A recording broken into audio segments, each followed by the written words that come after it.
नमः शिवाय। श्रोताओं, आज सोमवार के व्रत में जरूर सुने ये कथा, मिलेगी शिव पार्वती की कृपा। सोमवार का दिन भगवान शंकर को समर्पित है। आज के दिन भक्त भोलेनाथ को प्रसन्न करने के लिए विशेष पूजा अर्चना करते हैं।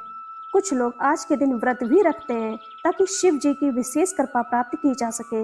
बाबा भोलेनाथ के आशीर्वाद के लिए आप भी सोमवार का व्रत कर सकते हैं। तो शिव व्रत कथा को पढ़कर या सुनकर इस उपवास को पूरा करें। सोमवार का दिन भगवान शंकर को समर्पित है।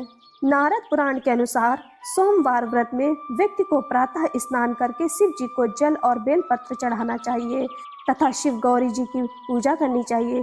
शिव पूजन के बाद सोमवार व्रत कथा सुननी चाहिए। इसके बाद केवल एक समय ही भोजन करना चाहिए। साधारण रूप से सोमवार का व्रत दिन के तीसरे प्रहर तक होता है, मतलब शाम तक रखा जाता है। सोमवार व्रत 3 प्रकार का होता है: प्रति सोमवार व्रत, सौम्य प्रदोष व्रत और 16 सोमवार का व्रत होता है। इन सभी व्रतों के लिए एक ही विधि होती है। तो श्रोताओं, आइए श्रवण करते हैं सोमवार व्रत की महान कथा। एक समय की बात है, किसी नगर में एक साहूकार रहता था। उसके घर में धन की कोई कमी नहीं थी, लेकिन उसकी कोई संतान नहीं थी। इस कारण वह बहुत दुखी था। पुत्र प्राप्ति के लिए वह प्रत्येक सोमवार व्रत रखता था, पर पूरी श्रद्धा के साथ शिव मंदिर जाकर भगवान शिव और पार्वती जी की पूजा किया करता था।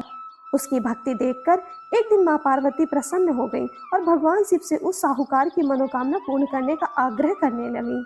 पार्वती जी की इच्छा सुनकर भगवान शिव ने कहा कि हे पार्वती, इस संसार में हर प्राणी को उसके कर्मों का फल मिलता है और जिसके भाग्य में जो हो उसे वो ही भोगना पड़ता है। लेकिन पार्वती जी ने साहूकार जी की भक्ति को मान रखने के लिए उसकी मनोकामना पूर्ण करने की इच्छा जताई। माता पार्वती के आग्रह पर शिव जी ने साहूकार को पुत्र प्राप्ति का वरदान तो दिया, लेकिन साथ ही ये भी कहा कि उसके बालक की आयु केवल 12 वर्ष ही होगी। माता पार्वती भगवान शिव की बातचीत को साहूकार सुन रहा था। उसे ना तो इस बात की खुशी थी और ना ही दुख। वह पहले की भांति शिव जी की पूजा करता रहा। कुछ समय के बाद साहूकार के घर एक पुत्र का जन्म हुआ। जब वह बालक 11 वर्ष का हुआ तो उसे पढ़ने के लिए काशी भेज दिया गया। साहूकार ने पुत्र के मामा को बुलाकर उसे बहुत सारा धन दिया और कहा कि तुम इस बालक को काशी विद्या प्राप्ति के लिए ले जाओ और मार्ग में यज्ञ करना। जहाँ भी यज्ञ कराओ वहाँ ब्राह्मणों को भोजन कराते और दक्षिणा देते हुए जाना। दोनों मामा भांजे इसी तरह यज्ञ कराते और ब्राह्मणों को दान दक्षिणा देते काशी की ओर चल पड़े। रात में एक नगर पड़ा जहाँ नगर के राजा की कन्या का विवाह हो रहा था, लेकिन जिस राजकुमार से उसका विवाह हो रहा था वह एक आंख से काना था। राजकुमार के पिता ने अपने पुत्र के काना होने की बात को छुपाने के लिए एक चाल सोची। साहूकार के पुत्र को देखकर उसके मन में एक विचार आया। उसने सोचा, क्या इस लड़के को दूल्हा बनाकर राजकुमारी से विवाह करा दूं? विवाह के बाद इसको धन देकर विदा कर दूंगा और राजकुमारी को अपने नगर से ले जाऊंगा। लड़के को दूल्हे के वस्त्र पहनाकर राजकुमारी से विवाह करा दिया। लेकिन साहूकार का पुत्र ईमानदार था, उसे ये बात न्याय संगत नहीं लगी।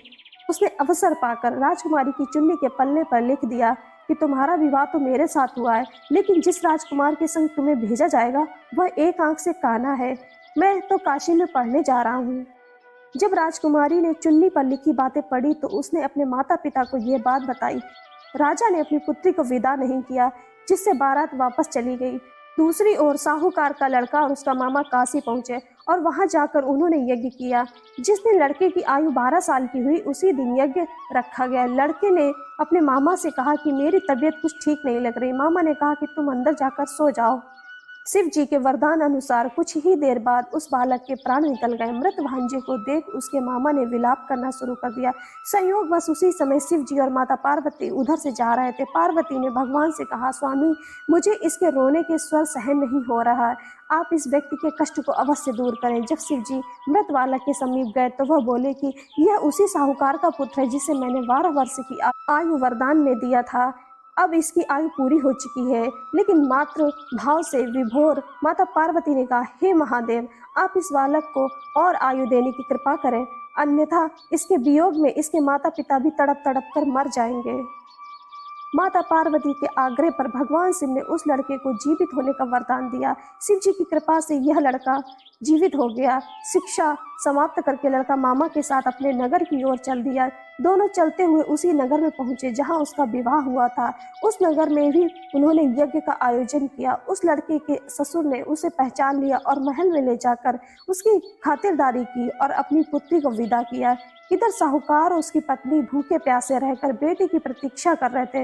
उन्होंने प्रण कर रखा था कि यदि उन्हें अपनी बेटी की मृत्यु का समाचार मिला तो वह भी प्राण त्याग देंगे, परंतु अपने बेटे के जीवित होने का समाचार पाकर वो बेहद प्रसन्न हुए। उसी रात भगवान शिव ने व्यापारी के स्वप्न में आकर कहा कि हे श्रेष्ठी, मैंने तेरे सोमवार व्रत करने और व्रत कथा सुनने से प्रसन्न होकर तेरे पुत्र को लंबी आयु प्रदान की। इसी प्रकार जो कोई सोमवार व्रत कथा करता है या तथा सुनता है और पढ़ता है, उसके सभी दुख दूर होते हैं और समस्त मनोकामनाएं पूर्ण होती हैं। ओम नमः शिवाय।